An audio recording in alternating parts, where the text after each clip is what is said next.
அன்பானவர்களே, அன்பு வணக்கங்கள். நம்ம எல்லோருக்குமே 5 விதமான கண்கள் இருக்கிறது. 2 புறக்கண்கள், 3 அகக்கண்கள். நெற்றிக்கண் 1, உச்சிக்கண் 1, பிடரிக்கண் 1. 3 கண்கள் உள்ளே மறைந்திருக்கிறது. நிறைய பேருக்கு அது தெரியாது. அப்படி இருக்கா என்று கேட்பவர்கள் இருக்கிறார். ஆனா யோகத்தை தெரிந்தவர்களுக்கு அது தெளிவாக தெரியும்.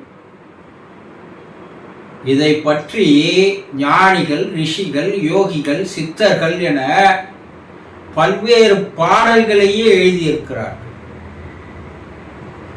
அதில் இப்ப நம்ம பார்க்க போறது என்னன்னா, உச்சிக்கண்ணை பார்க்க போகிறோம். இந்த உச்சிக்கண் எப்படி இருக்கும்,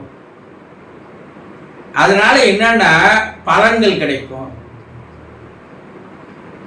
என்று தெளிவாக நீங்கள் தெரிந்து கொள்வது மிக மிக நல்லது.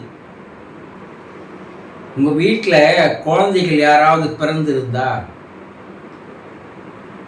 ஒரு 2 மாதம் 3 மாதம் குழந்தையா இருந்தா, அதனுடைய தலை உச்சி பார்த்தீங்கன்னா கீழே பள்ளமாக தெரியும். அங்க அந்த மண்டை ஓடானது சேர்ந்து இருக்காது. ஒரு வட்ட வடிவமாக ஒரு ரூபாய் காயின் அளவுக்கு அந்த இடத்துல உரம் தசைதான் இருக்கும், பள்ளம் தான் இருக்கும். நாளாக நாளாக அது கூட ஆரம்பிக்கும். அப்படி கூடனாலும் கூட ஒரு மயிரழி அளவானது, ஒரு சந்தானது எப்பவுமே இருக்கும். அந்த சந்து மாதிரி இருக்கிற இடத்தை தான் உச்சிக்கண் என்று சித்தர்கள் கூறுகிறார்கள். அது கீழே ஒரு பட்டாணி சைஸ்ல அந்த கண் இருக்கு. இங்க புருவத்துக்கு மத்தியில நெற்றிக்கண்ணும் அதே போல இருக்கு, உச்சிலையும் அதே போல இருக்கு, பிடரில பின்னாடியும் அதே போல இருக்கு. இந்த உச்சிக்கண்ணை தான் பல பெயர் வைத்து அழைக்கிறார்கள் சித்தர்கள். என்னன்னா, இதை 7வது யோக சக்கரம் என்று சொல்கிறோம். மூலாதாரம், சுவாதிஷ்டானம், மணிபூரகம், அநாதகம், விசுத்தி, ஆக்கடா, துரியம் என்று சொல்லுவார்கள். 7 யோக சக்கரங்கள். இந்த யோக சக்கரங்கள்லாம் 7 கிளான்ஸ். மருத்துவ ரீதியா அது 7 கிளான்ஸ். இந்த சுரப்பிகள் ஒரு மனிதனுக்கு சரியாக சுரந்தால் அவன் உடல் ஆரோக்கியத்தோடு நோய் நொடியின்றி சாதாரண மனிதர்களை விட ஒரு உயர்ந்த நிலையில் அறிவு கூர்மை பெற்றவனாக வாழ முடியும் என்பதுதான் சித்தர்களுடைய கண்டுபிடிப்பு. இந்த 7வது சக்கரத்தை தான் என்ன சொல்றார் வள்ளல் பெருமான்? பொற்சபை. அவர் என்ன சொல்றாரு? வடலூர்ல இருக்குது இல்ல, அவர் தனக்குள் கண்டதை ஒரு கோயிலாக வடிவமைத்தார்கள். சிற்சபை பொற்சபையை கண்டேன். நீங்க சிதம்பரம் கோயில்ல பொற்சபைன்னு சொல்லலாம். அதை போய் பொன்னால அந்த ஓட்டு அதை ஒரு கோபுரமாக அதை வணங்கி வருகிறோம். அது வெளிப்புற சடங்காக மாற்றிக்கினீங்க. இந்த பொற்சபை என்பது இங்க மேல துரியத்தில் இருக்கின்ற அந்த கண்ணைத்தான். அதுல இருந்து வரக்கூடிய ஒளி பொன்னிறமாக வரும். அதனால அதுக்கு பொற்சபை என்று பெயர். இத விஞ்ஞானம் என்ன சொல்லுதுன்னா பீனியல் கிளாண்ட் என்று சொல்லுது. 3வது கண்ணை பிட்யூட்டரி கிளாண்ட், உச்சி கண்ணை பீனியல் கிளாண்ட் என்று வர்ணிக்கிறார்கள். அத பிரம்மேந்திரம் என்று சொல்கிறார்கள். பிரம்மனுடைய இடம் என்று சொல்கிறார்கள். சகசாராமம் என்று சொல்கிறார்கள். மதிமண்டலம் என்று சொல்கிறார்கள், நிலா மண்டபம் என்று சொல்கிறார்கள், 1008 இதழ் தாமரை பீடம் என்று சொல்கிறார்கள், தலைவாசல் என்று சொல்கிறார்கள். ஒவ்வொரு மனிதனுக்கு 9 வாசல் இருக்கு இல்லையா? இந்த 2 கண்ணு, 2 மூக்கு துவாரம், வாயி, ஆசன வாயி, சிறுநீர் வாயி, 2 காது என்று 9 துவாரங்கள்.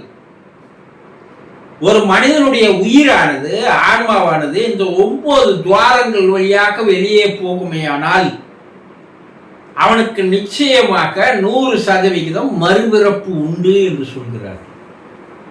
இது அனுபவமா சித்தர்கள் கண்டது.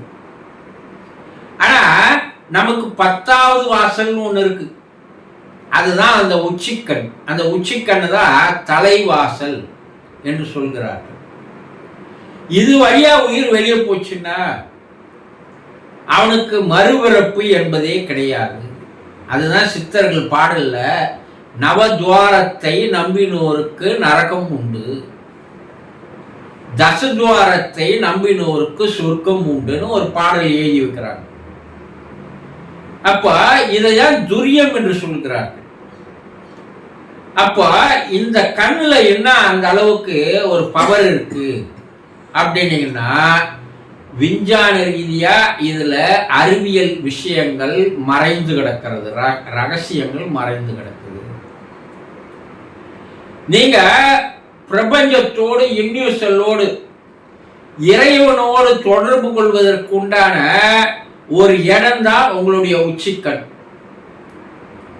இந்த டெலிவிஷன் நிலையங்கள்ல, ரேடியோ ஸ்டேஷன்கள்ல அவர்கள் போடுகின்ற அந்த திரைப்படமோ திரைப்பாடலோ இல்லை செய்திகளோ வெளியே போனோம்னா என்ன பண்ணோம்? டெலிகாஸ்ட் என்று சொல்லுவார்கள் இல்லையா? அந்த ஆண்டனா வழியா தான் வெளியே போகணும். அதே போல நம்ம வச்சுன்னு இருக்கிற ரேடியோ, தொலைக்காட்சி எல்லாம் அதுல ஒரு லிங்க் இருக்கும். அது என்னன்னா ரிசீவர்னு பேர். அது வந்தாதான் எங்கேயோ போடுற ஒரு காட்சி நமக்கு நம்முடைய டெலிவிஷன்ல படங்களாக, பாடல்களாக தெரிகிறது இல்லையா? இப்ப இந்த படங்களும் பாடல்களும் இது வரைக்கும் எங்க இருந்தது? பிரபஞ்சத்தில் அலைவரிசையாக அது சுழன்று கொண்டிருந்தது. அவன் ஏற்றுற தொலைக்காட்சி நிலையத்தில் ஏற்றுற அந்த பாடலும் அந்த திரைப்படமும் அலை வடிவாக மாறிவிடுகிறது. பிரபஞ்சம் பூரா இருக்குது. அந்த அலை வடிவை ரிசீவ் செய்யறதுக்கு உண்டான ஒரு கருவியானது தொலைக்காட்சி பெட்டிகளையும் ஆண்டனா என்று சொல்கிறோம் இல்லையா? அது ஏரியல் என்று சொல்கிறோம். அது ஈர்த்து அதை நமக்கு அலைவரிசையாக இருப்பதை காட்சியாக காட்டுகிறது. இறைவன் இயற்கையிலேயே உங்க தலை உச்சி இருப்பாருங்க, அந்த உச்சி கண்ணை அதை வெளியே செய்தி அனுப்புவதற்கும் வெளியில் இருக்கின்ற செய்திகளை உள்ளே ஈர்த்து நீங்கள் உணர்வதற்கும் அதை தான் இறைவன் முதல் கண்டுபிடித்த டெலிகாஸ்ட் ஆண்டனா ரிசீவர். அதை வச்சுதான் விஞ்ஞானிகள் பிற்காலத்துல எல்லாத்தையும் கண்டுபிடிக்கிறோம். அப்ப இந்த பிரம்மேந்திர வாசல், நீங்க அந்த பிரபஞ்சத்துல இந்த தொலைக்காட்சி அலைவரிசை மட்டுமா இருக்கு? இந்த உலகத்துல எத்தனை கோடிக்கணக்கான தொலைக்காட்சிகள் இருக்கும்? கொஞ்சம் யோசனை திங்க் பண்ணி பாருங்க. எத்தனை ரேடியோ ஸ்டேஷன் இருக்கும்? அவை எல்லாமே அலைவரிசையாக பிரபஞ்சத்துல இருக்குன்னா அது உண்மைதான்னா இறைவனுடைய அலைவரிசையும் பிரபஞ்சத்துல இருக்கு, இறை ஆற்றலும் இறை சக்தியும் பிரபஞ்சத்துல இருக்கு. அதுவும் ஒரு அலைவரிசையாக தான் இருக்கு. அந்த இறைவனோடு பிரபஞ்சத்தோடு தொடர்பு கொள்வதற்கு சரியான வழி எதுன்னா, நீங்க அந்த உச்சி கண்ணை திறந்து கொண்டால்தான் அதன் மூலமா உங்களால இறைவனோடு தொடர்பு கொள்ள முடியுமே தவிர வேற அது செய்யாத நீங்க என்னதான் தலைக்கீழா நின்னாலும், எத்தனை ஆயிரம் கோயில்களுக்கு போனாலும், எத்தனை ஆயிரம் கடவுளை வணங்கினாலும் உங்களுக்கு இறை தொடர்பு, இறை அருள், இறை ஆசீர்வாதம், இறைவனுடைய வரம் கிடைக்கவே கிடைக்காது.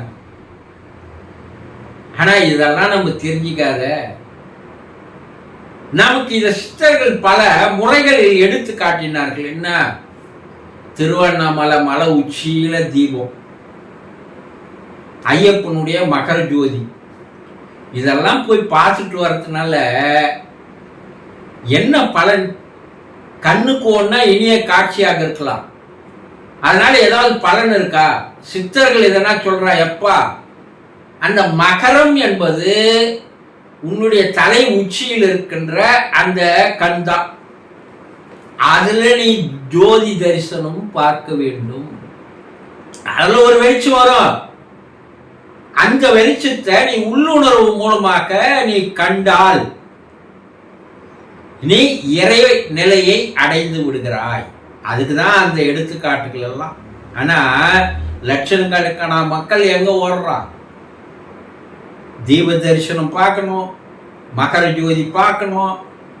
ஒருத்தன் 28 வருஷமா மகர ஜோதியை பார்த்தோம், அவனுடைய குணங்கள் மாறவில்லை. அப்ப எதுக்கு அது? அதை சூசகமாக புரிந்து கொள்ள வேண்டும் என்பதற்காக தலை உச்சியில், மலை உச்சியில் மகரம் தலை உச்சி, அந்த இடத்துல நீ யோகத்தின் மூலமாக அந்த ஜோதி தரிசனத்தை பார்க்க வேண்டும். இததான் நமக்கு பல முறை பல வகையிலே எடுத்து கூறி சென்றார்கள். அது என்ன சொல்றாங்க? ரெண்டாவது, அந்த தலை உச்சிக்கு ஒரு அற்புதமான ஒரு ரகசியம் இருக்கு. நீங்க என்ன பண்ணலன்னா, அந்த தலை உச்சியில் அமுத நீரை சுரக்க வைக்க முடியும். பார்க்கடல் கடந்து வர அமுதம் இல்லை, அது கற்பனை கதை. ஆனா அந்த கற்பனை கதையில ஒரு சில விஷயங்களை வச்சாங்க. நம்முடைய மூச்சு இருப்பாருங்க, இடகலை பிங்களையே நீ இழுத்து இழுத்து இழுத்து உட உட உட உட சுழுமுனை நாடியானது செயல்படும் போது, தலை உச்சியில் அதனுடைய தொடர்பு ஏற்படும் போது அங்கே கிடைக்கிறது அமிர்தம். அதுதான் சித்தர்கள் என்ன சொன்னாங்க? மதிமண்டலத்திலே கனல் செல்ல செல்ல அமுதுண்டு. அங்க ஒரு அமிர்தம் இருக்கு, ஒரு நீர் இருக்கு, உச்சி நீர் இருக்கு.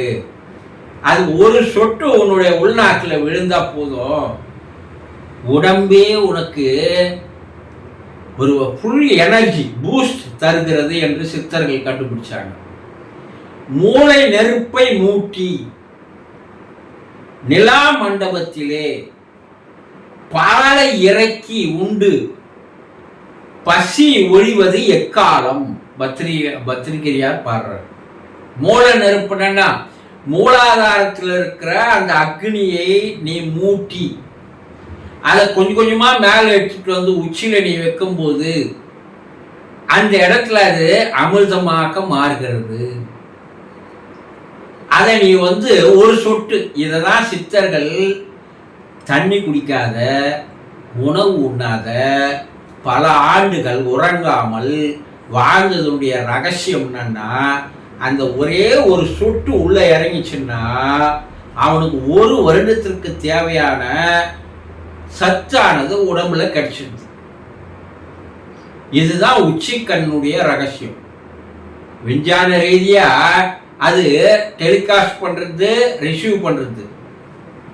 உன்னால உன்னுடைய எண்ணங்களை, உன்னுடைய நோக்கங்களை, குறிக்கோள்களை, லட்சியங்களை அது மூலமா நீ வெளியமிச்சாதான் அது இறைவனுக்கு போய் கேட்கும். அந்த தலை உச்சி இருப்பாருங்க, அது மிக மிக மிக பாதுகாப்பாக வைத்துக் கொள்ள வேண்டும் என்பதை முன்னோர்கள் அறிந்திருந்தார்கள். என்னங்க, அந்த தலை உச்சியில ஒரு துளை இருக்குன்னு சொன்னல. இப்போ வெயில் காலம், நீங்க தலை உச்சியில எந்த துணியும் போடாத, குடை பிடிக்காத போனீங்கன்னா அந்த வெயிலுடைய தாக்கம் உச்சி வழியா, உச்சிக்கண் வழியா உடம்புல இறங்கும் போது மயக்கமானது வரும்.